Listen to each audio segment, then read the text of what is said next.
نحمدہ و نصلی علی رسول الکریم بسم اللہ الرحمن الرحیم۔ معزز خواتین و حضرات، آج تقریباً ٹھیک 10 سال کے بعد ایک ایسے واقعے کی پر سے گرد اٹھا کر دوبارہ اس طرح پیش کیا جا رہا ہے کہ جیسے یہ ابھی کل کا واقعہ ہو۔ 10 سال تک اس واقعے کے بارے میں پاکستان کو پوری دنیا میں بھارت نے بہت بدنام کیا۔ میری مراد 26/11/2008 کو ہونے والے بمبئی حملوں کا ہے۔ اس کے بارے میں گزشتہ دنوں جرمنی کے ایک مشہور اسکالر نے، جو کہ اس معاملے میں بہت مہارت رکھتا ہے، اپنی یہ کتاب بیٹریل آف انڈیا جو ہے وہ لے کے آیا، اور اس شخص نے 1000 صفحے کی کتاب میں اس تمام تر ایویڈنسز کے مطالعے کے بعد یہ ثابت کیا کہ یہ واقعہ دراصل بھارت، امریکہ اور موسٹ پروبیبلی اسرائیل کا ملا جلا ایک پروجیکٹ تھا کہ جو انہوں نے پاکستان کو بدنام کرنے کے لیے کیا تھا۔ اس کے نزدیک اس کا بنیادی مقصد یہ تھا کہ پاکستان کو ایک جہادی اور روگ ملک کے طور پر مشہور کرتے ہوئے پوری دنیا کی توجہ اس طرف دلائی جائے، اور پھر بھارت کو اس علاقے کی کمان دے دی جائے، اور پھر وہ سینٹرل ایشیا تک گھومتا پھرتا رہے۔ اس دوران پاکستان میں بھی ایک طویل عرصے تک یہ بحث چلتی رہی کہ کیا اس میں پاکستان کی حکومت یا ایون پاکستان کے جو روگ ایلیمنٹ جن کو ہم نان اسٹیٹ ایکٹرز ہیں وہ بھی انوالو تھے یا نہیں تھے۔ پاکستان کی طرف سے ایک کمیشن بنا، اور اس کمیشن کے 2 ارکان تھے، ایک تھے ریاض اکرم چیمہ صاحب اور دوسرے خواجہ حارث۔ خواجہ حارث تو پاناما کو پیارے ہو گئے، ریاض اکرم چیمہ صاحب آج ہمارے درمیان موجود ہیں۔ السلام علیکم سر۔ وعلیکم السلام سر۔ سر، ٹو بی ایگزیکٹ، اس لیے کہ قانون کی بھول بھلیوں سے جانے کی بجائے بنیادی طور پر آپ 2 دفعہ بامبے گئے ہیں۔ آپ اس پورے کیس کو اول سے لے کے آخر تک جانتے ہیں، اپنی پوری انویسٹیگیشن کی ہے۔ آپ اس وقت صفائی کے جو ملزمان ہیں پاکستان کے، ان کے وکیل ہیں۔ آپ جو بتائیے گا کہ آپ کس حد تک اس شخص سے متفق ہیں کہ یہ سارے کا سارا ڈرامہ جو ہے یہ بھارت نے خود رچایا تھا، اور اجمل قصاب نام کی چیز جو ہے یہ ایک ایسا کردار ہے جس کے کوئی ویئر اباؤٹ سے پتہ نہیں چلتے۔ میں بہت مشکور ہوں، اور یہ مقبول جان صاحب آپ کے ٹی وی چینل کا کہ آپ نے مجھے بلایا، اور فیکٹس جو ہیں اور یہ ڈرامہ جو ہے اس کو ڈسکلوز کیا جائے۔ اب تو ٹائم آ گیا، کیونکہ ہماری کوشش تھی کہ اس کو کورٹ میں ثابت کیا جائے، لیکن انڈیا اور پوری دنیا اور پلس ہمارے بھی کچھ لوگ میڈیا ٹرائل کرنا چاہتے ہیں، تو ہم نے کہا میڈیا پہ ٹھیک ہے، تو ہم نے چاہا کہ جی آئیں آج میڈیا پہ سٹارٹ کر دیتے ہیں۔ اس شخص کے ساتھ میں 200% متفق ہوں، 1 تو اسی کا اور 100 میں بھی اٹیچ کروں گا۔ ٹھیک ہو گیا۔ استغاثہ کی کہانی جو ہندوستان نے ہمیں دی وہ یہ ہے کہ کچھ 10 بچے، 10 لڑکے یہاں پاکستان سے اٹھے، انہوں نے 26/11 جا کے حملہ کر دیا۔ 26 اور 27 کی رات کو انہوں نے 9 لڑکوں کو انکاؤنٹر کر دیا بقول ان کے، اور ایک بندہ جو ہے اس کو پکڑ لیا۔ یہ 10 لوگوں نے کتنی دیر تک یرغمال میں رکھا تھا بمبے کو؟ 3 دن بمبے جو ہے انتظامیہ کے پاس نہیں تھا، ان 10 لوگوں کے پاس جن آئے تھے جی 26 اور 27 کی رات کو 9 انکاؤنٹر کیے، 10واں لڑکا پکڑا گیا جس کا نام اجمل قصاب ہے۔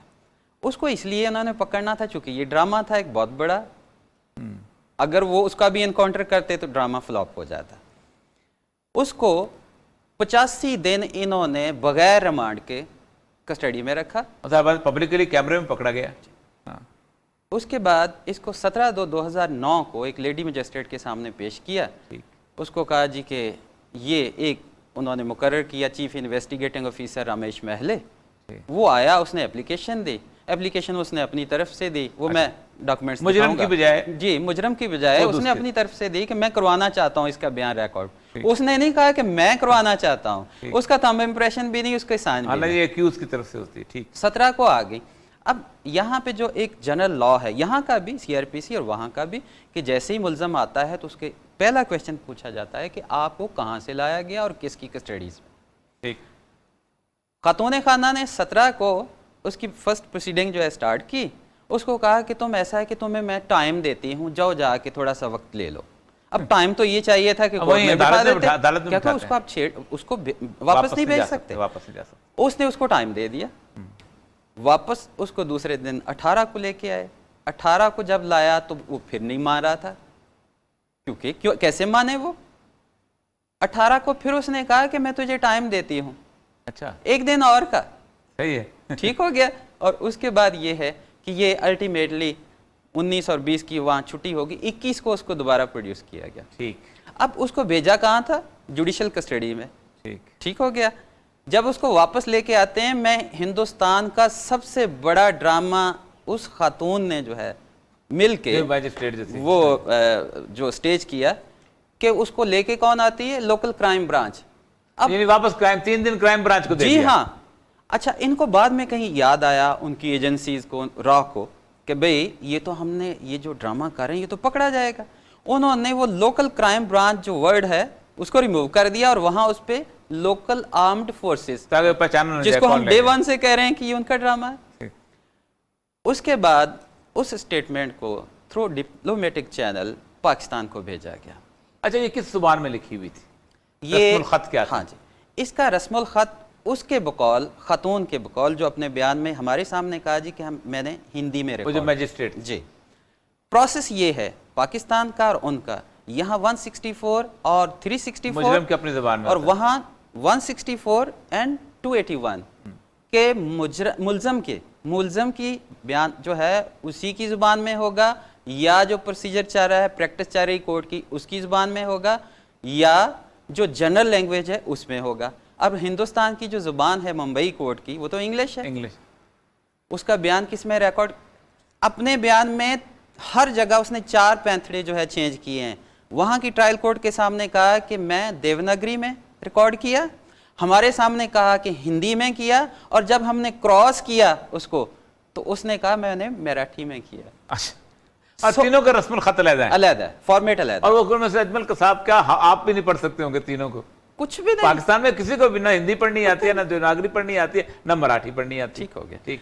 اچھا, اس کے بعد یہ 17/2/2009 کو ریکارڈ پہ لائے.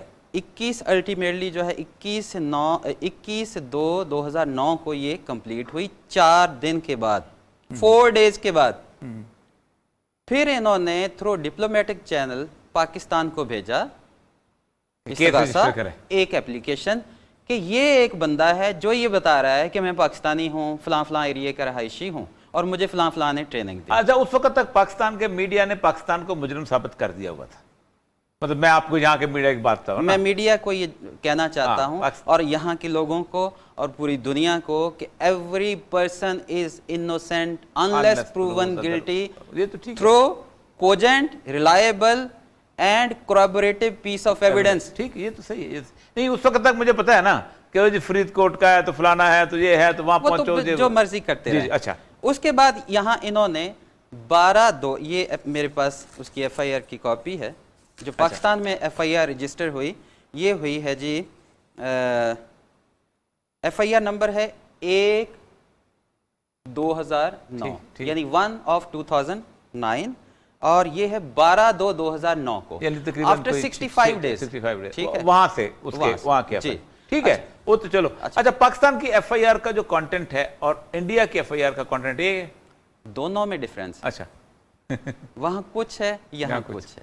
اچھا, انہوں نے انویسٹیگیشن سٹارٹ کر دی, پہلے انکوائری کی, اس کے بعد. اچھا, یہ بہت امپورٹنٹ چیز ہے کیونکہ یہاں پر نواز شریف صاحب نے ایک فکرہ بولا, انہوں نے کہا جی کیس کیوں نہیں چلایا گیا.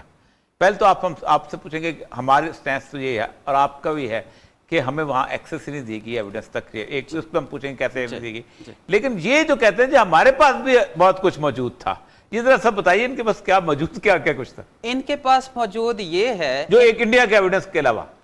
ان کی پوزیشن یہ ہے, یہاں کے جو مین کیس جو ہے نا, یہاں کے میں آج اس کو بتاتا ہوں, 5 سی آئی ڈی انسپیکٹر ہیں یہاں کے.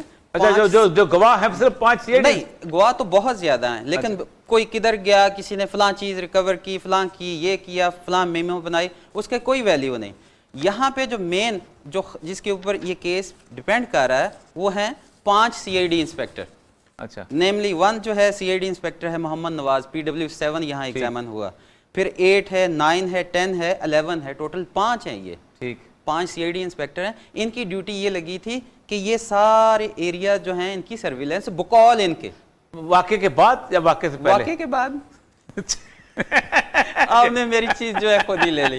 واقعے کے بعد ڈیوٹی لگی. یہ اب میرے خیال دنیا میں اگر کہیں پر بھی کوئی قانون پڑھنے والا بندہ ہے تو وہ یقیناً ہنسے گا کہ واقعے کے بعد سرویلنس ہو رہی ہے. جی. اچھا وہ ظاہر بات ہے ان کو بتا گئے تھے کہ ہم ادھر سے جاتے ہیں. اچھا اب یہ کہانی کیا بناتے ہیں؟ یہ بناتے ہیں جب ان سے یہ پوچھا گیا یہاں کورٹ میں کراس ایگزامینیشن میں کہ کبھی آپ ان پرسن یعنی بذات خود ان ایریاز کو جو ہے وہ جا کے سرویلنس اس کی ہے، وزٹ کیا ہے؟ اچھا نہیں، کہانی کیا بنی؟ پہلے کہانی یہ بناتے ہیں کہ ان کے مختلف ایریاز میں جو ہیں وہ نہیں، اجمل قصاب جو ہے اس کا لنک لکھوی کے ساتھ اور یہ نان اسٹیٹ ایکٹر اور حافظ سعید کے ساتھ تو یہ کیسے بلٹ ہوتا ہے؟ وہ ایف آئی آر ایک تو انڈیا کی ایف آئی آر ہے نا، پاکستان جو نواز شریف صاحب کہتے ہیں یہ بہت بڑا ہمارے پاس ایویڈنس تھا، وہ کیا ایویڈنس تھا؟ وہ جو سونے کی چڑیا وہ پورے پاکستان کو جو کہہ رہے ہیں. آپ اس کیس کو سر کٹ شاٹ اگر کرنا چاہتے ہیں، میں اوپن چیلنج کرتا ہوں ہندوستان کو اور پاکستان کو کہ حافظ سعید اور ذکی الرحمان لکھوی کا اس کیس کے ساتھ کورابوریٹو پیس آف ایویڈنس، کہانی نہیں، اخباروں کی بات نہیں، دوسری بات نہیں ہے، بات چاہیے یہ فائل جو ہے کتنے لمبا تھا اس کا ریکارڈ تھا؟ 11,000 پیجز کی چارج شیٹ ہے جس کو چکاگو تایا جو جاپنی جج ہے اس نے جا کے وزٹ کیا انہی دنوں میں جا کے، اور وہاں کا بھارتی جو پروسیکیوٹر تھا اجول نکم، اس کو کہا کہ تمہیں شرم آنی چاہیے کہ 11,000 پیجز کی چارج شیٹ سبمٹ ہوئی اور اس میں ایک لائن آپ ان کو حافظ سعید اس کی ایک لائن. اس پہ لیتے ہیں بریک. ناظرین، 11,000 پیجز کی چارج شیٹ میں ایک لائن میں ایک لفظ لکھا ہوا ہے حافظ سعید اور ذکی الرحمان لکھوی. پہلی دفعہ پاکستان کے میڈیا کے اوپر آج ہم یہ چیزیں ڈسکلوز کر رہے ہیں. ریاض اکرم چیمہ صاحب ہمارے پاس موجود ہیں جو پہلی دفعہ ہم یہ زبان اس لیے کھول رہے ہیں، ہم یہ لوگوں کے سامنے حقائق اس لیے پیش کر رہے ہیں کہ وہ کیس جس کو ٹرائل میں جس کی کوئی حیثیت نہیں تھی اس کو آج میڈیا کے اوپر ایک بہت بڑا کیس بنا کے پیش کرنے کی کوشش کی جا رہی ہے. ملتے ہیں ایک بریک کے بعد.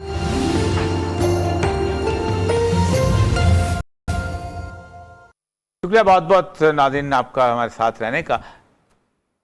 آپ جب کمیشن بنا اور جب پاکستان نے کہا میں ایویڈنس، ایک تو ہے نا کاغذ تو کوئی بھی، میں ایک ڈرامہ نگار ہوں، میں 11,000 کا مجھ سے 50,000 صفحے لکھوا لو، ٹھیک ہے، اے امید ہمارے ہوتے تھے 50,000 لکھ دیتے ہوتے تھے. آپ جب جہاں سے وہاں ایویڈنس کلیکٹ کرنے کے لیے گئے تو آپ کو وہاں کیا کیا فیسیلیٹیٹ کیا گیا اور کس لیول تک آپ کے ساتھ تعاون کیا گیا؟ سر اس میں یہ ہے کہ پروسیکیوشن نے یہاں 22 وٹنس سائٹ کیے انڈین. اچھا، الٹیمیٹلی ان کو شارٹ کر کے ایک لسٹ 4 وٹنسز کی کر دی. ایک لیڈی مجسٹریٹ جس نے ریکارڈ کیا تھا بیان، ایک تفتیشی اور دوسرا 2 ڈاکٹر جنہوں نے پوسٹ مارٹم کیے ہوں گے 9 لوگوں کا. ہمیں اس سے کوئی غرض نہیں، ہوا ہوگا ہمیں اس سے کوئی غرض نہیں. ہم مارچ 2012 میں خواجہ حارث صاحب اور پروسیکیوشن کی طرف سے پروسیکیوٹر تھے اظہر چودھری صاحب اور ذوالفقار علی چودھری صاحب، ٹھیک جن کو انہوں نے جن کا بعد کر دیا گیا تھا، ان کو بیچاروں کو شہید کر دیا، اللہ ان کے خلیق کی رحمت کرے. ہم وہاں پہ گئے. اچھا، پروسیڈنگ ہماری سٹارٹ ہوئی 16 مارچ 2012 کو. ہم جب کورٹ میں پہنچے تو سرپرائز ہمیں یہ ملا کہ آپ کو تو جرا کا حق ہی نہیں تو اس کو کون ڈیفینڈ کر رہا تھا اجمل صاحب کو؟ میں تھوڑا سا آپ کو بتا دوں، جرا کا حق نہیں. اچھا ایک میں تھوڑا سا بتا دوں، رحمان ملک صاحب ان دنوں میں انٹیریئر منسٹر، یہ بہت ضروری ہے، ان کا 3 فروری اصل کنفیوژن وہیں سے شروع ہوئی ہے کہ ہمارے پاس یہ بہت ایویڈنس مل گیا ہے نان اسٹیٹ ایکٹرز کے بارے میں. رحمان ملک صاحب جو ہیں ان کا ایک بیان ہے، بلکہ وہ ریکارڈ پہ ہے ابھی بھی آپ دیکھ سکتے ہیں، 3 فروری 2012 کا، جو این ڈی ٹی وی کے اینکر پرسن تھی برکھا دت، اچھا برکھا دت کو کیا اسلام آباد میں انٹرویو ہوا تھا. رحمان ملک صاحب نے کہا کہ کمیشن جائے گا اجمل قصاب سے کراس کرے گا، چونکہ وٹنس ہے نا.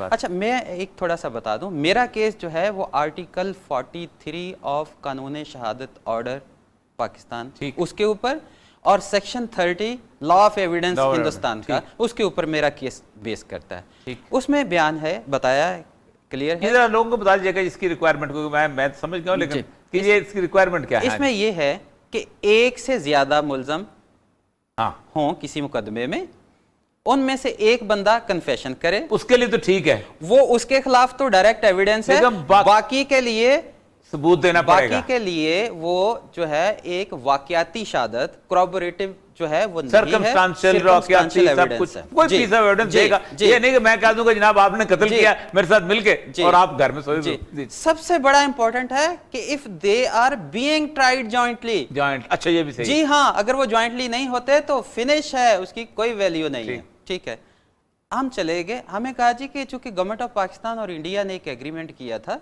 اور وہ ایگریمنٹ تھا 5 نومبر 2012 کا, کہ اس میں جو ہے وہ طے ہوا تھا کہ کراس ایگزامینیشن نہیں ہوگی. یہ کس نے کیا؟ پاکستان اور ہندوستان نے 5 نومبر 2012 کو ایگریمنٹ کیا تھا کہ کراس ایگزامینیشن کریں. کراس ایگزامینیشن, یہ گورنمنٹ اس وقت تھی, یہ رحمان ملک صاحب تھے انٹیریئر منسٹر. جی جی, اور اس کی کلاس جو ہے وہ ڈی ہے. The commission has been asked not to cross-examine the prosecution witnesses as requested by the Indian government. تو یہ پاکستان گورنمنٹ رحمان ملک صاحب مان کے آئے جی کہ ہم آپ کے کسی وٹنس کو کراس ایگزامینیشن نہیں کریں گے. یہ تو کیس آپ نے ہار دیا وہیں پر, اسی ایگریمنٹ کے اوپر ہار دیا پروسیکیوشن نے. میں یہاں نہیں, آپ تو پاکستان گورنمنٹ نے ہارا نا, پاکستان گورنمنٹ رحمان ملک نے ہارا نا. میں اب آپ کو تھوڑا سا سیدھے نام لینا چاہیے, میں آپ کو تھوڑا سا کلیئر کروں. یہاں جو ہے مدعی کون ہے؟ ریاست پاکستان. وہاں بھی ریاست ہندوستان. ٹھیک ہو گیا. اور کراس ایگزامینیشن کس کا رائٹ ہے؟ مجرم کا. کیا میرا رائٹ پروسیکیوشن اویل دونوں جگہ پہ ہے, دونوں جگہ پہ کر سکتی ہے اویل؟ اچھا, تو آپ خاموش ہو گئے کہ پاکستان کی حکومت نے بھارت کے ساتھ مل کے یہ کہا کہ ہم کسی مجرم کو کراس ایگزامینیشن نہیں کرنے دیں گے. جو آج خواجہ عارض خود جو ہے نواز شریف کے کیس میں 10 دن کراس ایگزامن کرتے ہیں. اچھا چلو چھوڑیں, اچھا ایک میں آج تک بلکہ کافی عرصہ تک انڈین ریفرنس کو بہت یوز کرتا تھا, بمبے ہائی کورٹ, فلاں کورٹ. میں آپ کو آج ڈسکلوز کر رہا ہوں اس ڈرامے کو کہ یہ آرڈر کس کا تھا؟ بمبے ہائی کورٹ کا تھا. وہ لیٹر میرے پاس ہے, میں بعد میں دکھا دوں. کراس ایگزامینیشن نہیں ہوگی. بمبے ہائی کورٹ کا آرڈر تھا, اس نے ڈائریکٹ کیا. بمبے ہائی کورٹ کی جوڈیشری کا حال ہے کہ اس نے, کیونکہ ظاہر بات ہے جوائنٹ ایگریمنٹ ہو گیا نا, جب آپ نے ایگریمنٹ سرنڈر کر دیا رائٹ, تو پھر تو بمبے ہائی کورٹ کرے گی نا. یہ ایگریمنٹ بعد میں ہوا, پہلے آرڈر آیا تھا. سبحان اللہ. بمبے ہائی کورٹ کا, اور ہم نے مان لیا. آپ نے مان لیا. ہم گئے, ہم نے کہا جی ٹھیک ہے آپ نہیں کرنے دیتے. اب انہوں نے کیا کیا, اپنی مرضی کے مطابق سٹیٹمنٹ دے دی. سب سے پہلا ہمارا یہ آبجیکشن تھا کہ وہ میراٹھی میں خاتون بول رہی تھی, تفتیش میراٹھی میں بول رہا تھا ڈاکٹر. ہم نے ریکویسٹ کی کہ کوئی ٹرانسلیٹر مہیا کیا جائے, کچھ نہیں. اچھا میں آپ کو تھوڑا سا بتا دوں, ٹرائل کورٹ آف پاکستان جو ہے, جو مین ٹرائل کورٹ ہے, انہوں نے اپنے ایک آرڈر میں یہ ڈائریکشن دی تھی کہ یہ جو کمیشن جو جس کی فارمیشن ہے, اس کے علاوہ, ان افراد کے علاوہ کورٹ میں کوئی بندہ پروسیڈنگ میں حصہ نہیں لے گا. پوری ہندوستان کی را انویسٹ, وہاں سیکورٹی ایجنسیز, سول ڈریسز میں وہ سارے بیٹھے ہوئے تھے. ہماری آپ جاتے تھے جی, جب ہم کورٹ میں گئے, قصاب زندہ تھا اس وقت اجمل قصاب زندہ تھا. اور ہماری ہم نے ریکویسٹ کی, پروسیکیوشن نے بھی ریکویسٹ کی پاکستان کے کہ اس کے اوپر کراس کرنے کی پرمیشن دی جائے ڈیفینس کو. ہمارا وہ اپلیکیشن, ہماری ریکویسٹ جو ہے ٹرن ڈاؤن کر دی. یہ آرڈر میرے پاس ہے, میں دکھا دیتا ہوں. اچھا, وہ جو 9 لوگ باقی جو مرے ہیں جی, ان کا جو ایڈریس آپ مجھے بتائیے کہ ان کو جو ان کا اس کے انہوں نے باڈی ایگزامینیشن کورٹ میں پیش ہوئے, ان کے وہ ادھر ہوئے. آپ نے ڈاکٹرز کو کوئی انویسٹیگیٹ نہیں کیا؟ ہم نے ڈاکٹر سے پوچھا کہ آپ یہ بتا دیں, یہ میرے پاس ہے, یہ میں بعد میں دکھا کے جاؤں گا آپ کو, یہ میرے پاس پوری فائل ہے ان ڈاکٹرز کی جو 9 انکاؤنٹر ان کے بقول انہوں نے کیے ہیں, ان کی ایک آٹوپسی اس میں نہیں ہے. اوپن چیلنج ہے. اچھا, آٹوپسی پہ یعنی ان کی جو پوسٹ مارٹم ہے, جو ان کا جو پوسٹ مارٹم ہے, جو کہہ رہے تھے کہ 9 ادھر سے لڑکے آئے, ہم نے مار دیے ہیں, آج لے آئیں تو لے آئیں, اس میں بھی کورٹ نے باندھ دیا ہے. فیصلے تک کوئی نہیں تھے. فیصلے یہ جو ہماری کمیشن جانے تک کوئی نہیں تھے. یہ میرے پاس فائل ہے. آپ 2 دفعہ گئے نا؟ میں 2 دفعہ گیا. ایک تو پہلی دفعہ گئے, اس وقت دوسری دفعہ اجمل قصاب زندہ تھا. دوسری دفعہ کیا انہوں نے کیا, اچھا انہوں نے ایسے کیا کہ وہ اپنی مرضی کی سٹیٹمنٹ دے دی. اب یہ موج سے سو گئے کہ یہ ایویڈنس جو ہے, یہ سٹیٹمنٹ جو جا کے سیدھی پارٹ آف ریکارڈ ہو جائے گی, اور اس کو کورابریٹ کرنا پڑے گا, اور اس کو جو ہے کورابریٹ کرنا پڑے گا, اور موجوں سے دیں ذکی الرحمان لکھوی کو سزا, دیں فلانے کو سزا, اسی باتوں پہ. اچھا اب آ جائیں, ہم نے کیا کیا, ہم نے آبجیکشن اپنے وہاں پہ نوٹ کروا دیے. اس کے بعد ہم آ گئے واپس, اور یہاں آ کے ہم نے کورٹ کے سامنے آبجیکشن کیا